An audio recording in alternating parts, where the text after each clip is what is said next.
Sometimes perseverance does actually pay, and I think from the carnage in the swim you can probably see that something quite magical has happened.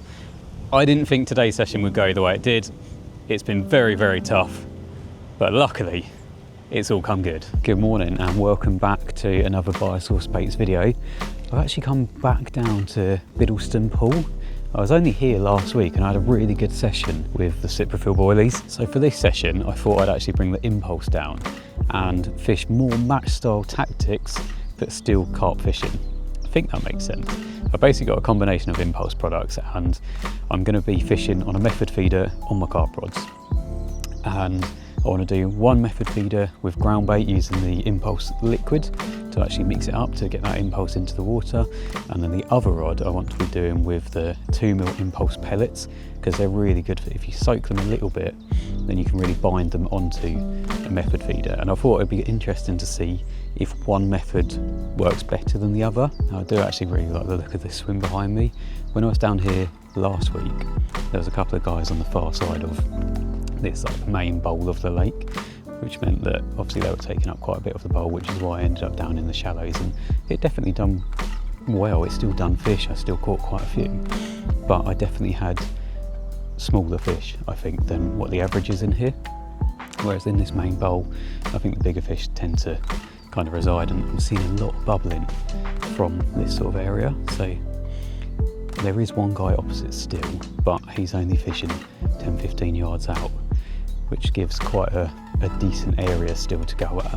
And to be fair, the bubbling in front of this swim is, again, that sort of distance. I was speaking to him and he said there's like a ledge that goes all the way around and then it drops off slightly, and it seems that the fish are kind of hanging around that drop off. So I quite like this being like the first sort of place to start. Now today is set to be a really hot one again. It's just the start of the next heat wave, and I think it's going to be about 28 degrees or something, so it's worth getting rods out early and trying to get a couple of quick bites, I think, before the heat really comes up, because once that sun's up and it does become hotter, obviously the fish are going to be higher in the water.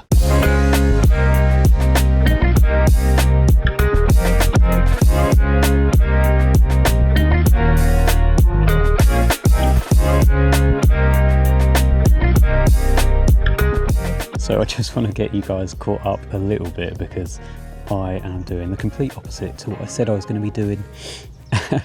And there is reason behind that. So like I said earlier, when I came into this swim, there was a few fish showing at maybe 10-15 yards out, a few little patches of bubbles. So when I got back into the swim with all my kit, they were still showing. So I wanted to try and take advantage of that.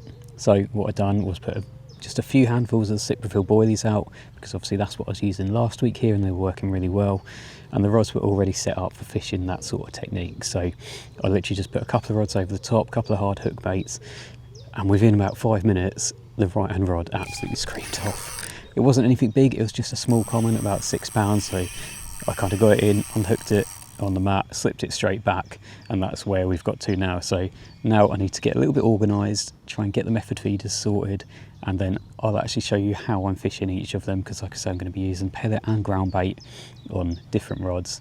So I just need to get everything sorted. Got a fish under my belt, which is promising, and then we can actually go through how we're going to be fishing for the rest of the day.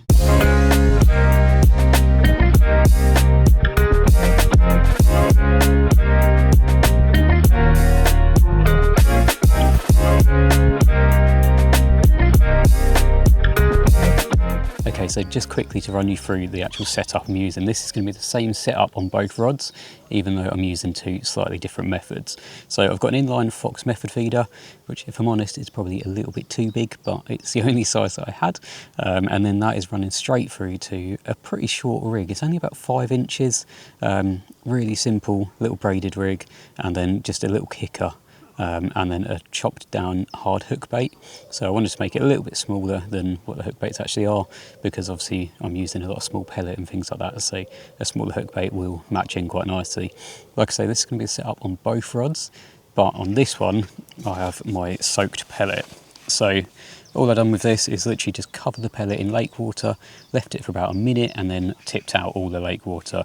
So now I've got a nice soft pellet that is quite mouldable, so that will mould nicely around the feeder, and it's not too soft that it's all like soppy, so you can mould it quite nicely onto it, but it's soft enough that as soon as it hits the lake bed it will start breaking apart quite nicely. I've often been put off in the past using pellets on feeders because I think it's a bit of a faff, but where these are such small pellets, there you go, it's nice and easy just to get them to the right sort of softness. If they start drying out over the course of the session, just put a little bit more water on them and then they will be good to go again. So let's get this one out and then we'll sort out the ground bait one as well.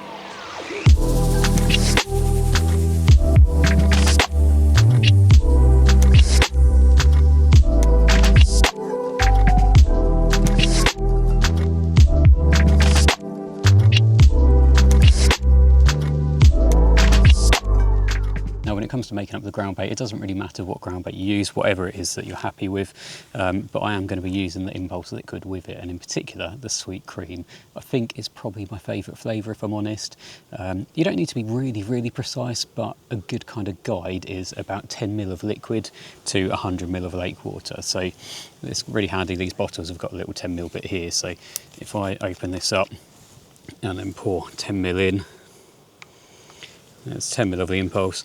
Now, don't tell my partner, but I stole this from the kitchen, and a couple of these will make about 100 ml of lake water, which is a good starting point. If it's too runny, then you can just add a bit more ground bait to it. If it's not runny enough, then obviously you do that 10% solution pretty much until you get the right consistency. But if I'm honest, this is looking pretty good from the start. Now I'm mixing that in. It's quite a nice consistency, a bit like the pellet really, where it will clump together but it will also break apart quite easily as well. So let's get this out on the other rod.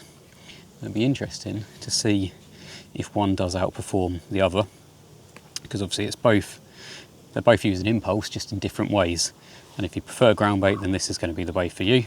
If you prefer using softer pellets, then obviously the pellet could be the way for you. But like I say, if one stands out more than the other, then that's definitely something to then kind of adapt both rods to end up using that way. If I'm honest though, it's getting hot already. Fish are up in the layers. I've seen a few cruising about on the surface, so I'm not sure how today's going to go. There's a few people on the lake today as well,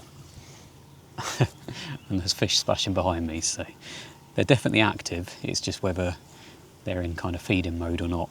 So it's definitely not the most aerodynamic, but it doesn't need to be because I'm not going far. But one thing I am going to do is just put a little bit of the gel, the Impulse gel, on the hook bait, just for that little bit more attraction. Again, in the sweet cream flavour. It's just putting the odds in your favour really, isn't it? All right, let's get this one out there as well.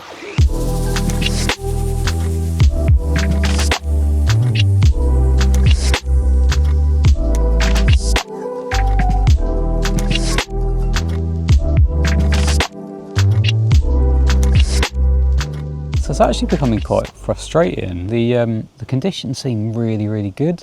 There's like a really nice wind coming into the swim and there are fish moving about, but I just can't seem to get a bite at the moment. There's a few fish in the area where I pinged a few pellets out and bits and pieces like that, and there are fish moving about. It was actually a lot deeper than I thought it was going to be. It must be 8-9 foot out there, which is fairly deep when it's as hot as it is. I've seen a lot of fish on kind of the left-hand bank, which is essentially the far bank compared to where I'm sitting. There's been quite a few fish moving there, and at one point like a pigeon flew over and quite a few spooked. So I've actually moved my left rod over to that bank in the hope that it might pick up a fish that's moving up and down there. It's definitely a lot shallower as well, which I think is a shelf that kind of goes around this lake. I feel like I've got bases covered. I've got one in the shallows, I've got one in deeper water where both of the areas have got fish. I'm looking out past the camera and there is a lot of bubbling going on.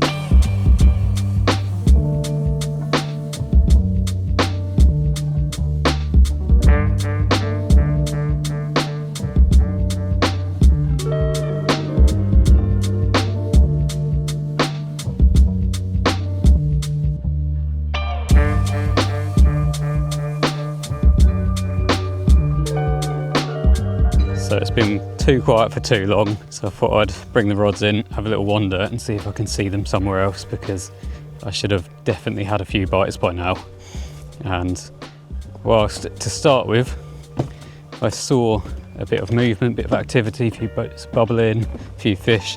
It's gone very, very quiet, which makes me think that they've moved off somewhere else, maybe into the shallows, and they're just basking in the sun, because it is hot now, really hot. So I'll go for a little wander, see if I can find them, and if I can find a good number of them, then maybe move for the last couple of hours. So just over there is where I currently am fishing, and this is where I'd seen a few where I said I was facing the far bank, but it just seems to have gone very, very quiet. It looks like a bit of movement just down along the margin down there, but there's not the numbers that I was seeing a little bit earlier. There is a couple of guys on the far side now, and to be fair, I haven't heard anything from them either, so I'm thinking that maybe the fish have done the off, they've moved down into the shallows where I was last week. So I'm going to have a wander down that way and see if they are down there. It looks like there might be the odd one or two, but there's not numbers down here. So maybe it is a case of just getting the rods back out, making sure they're on the spots properly, making sure they're over the pellet and the ground bait that I've been putting out throughout the course of the day.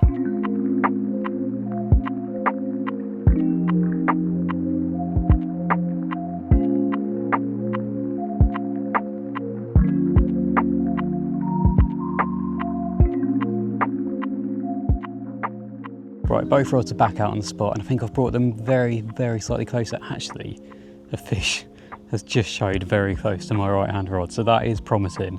I was going to say, if I'm honest, I feel like the fish just aren't on the bottom. They're not feeding on the bottom. I think they're just cruising about in upper layers. They're not right on the top, but I really don't think that they're actually feeding hard. So that, I think, that makes it a very tough day. And there's only so much you can do. If they're just not having it, they're not having it, and that is fishing. But I'm still positive. I've got a couple of hours left.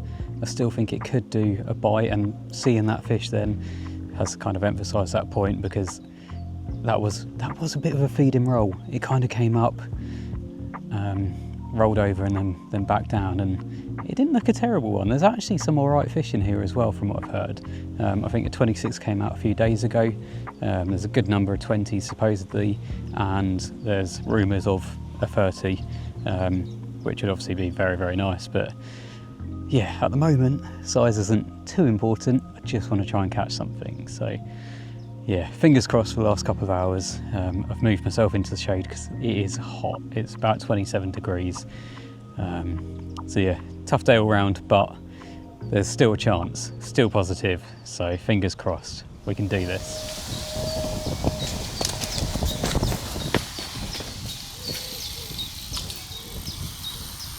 Well, that didn't take long. The rods have been out for about 10 minutes since I put them back out. And the right rod went shortly after seeing that fish show just over the right rod. I don't think it's the same one, it's just a small common.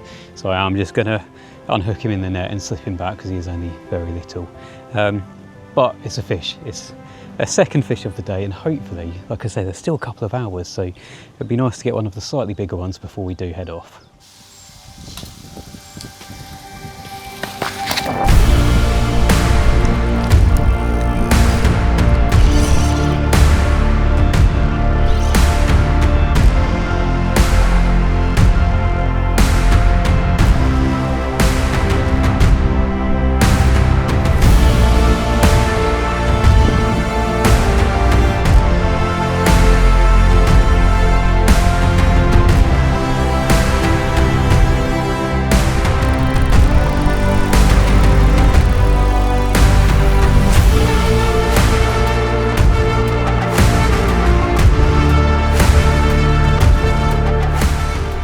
Well, it was only a matter of time until one of the bigger ones slipped up, and this is one of the bigger ones. Well, I said it was one of the better ones. 26 pound, 12 ounces. What an amazing fish. And from what's been a very, very tough day, this has made everything worthwhile. The perseverance has paid off. Proper old, dark, wrinkly mirror. And I'd say probably one of the biggest in the lake. It actually fell to the pellets over the ground bait, 2mm pellets on the method feeder. Yeah, right result. And I think it's probably quite a good point to end this video. What a brute of a fish. If you want to try anything from the Biosource baits range, head over to biosourcebaits.com. I'm going to get this one back, get home and celebrate. What a result.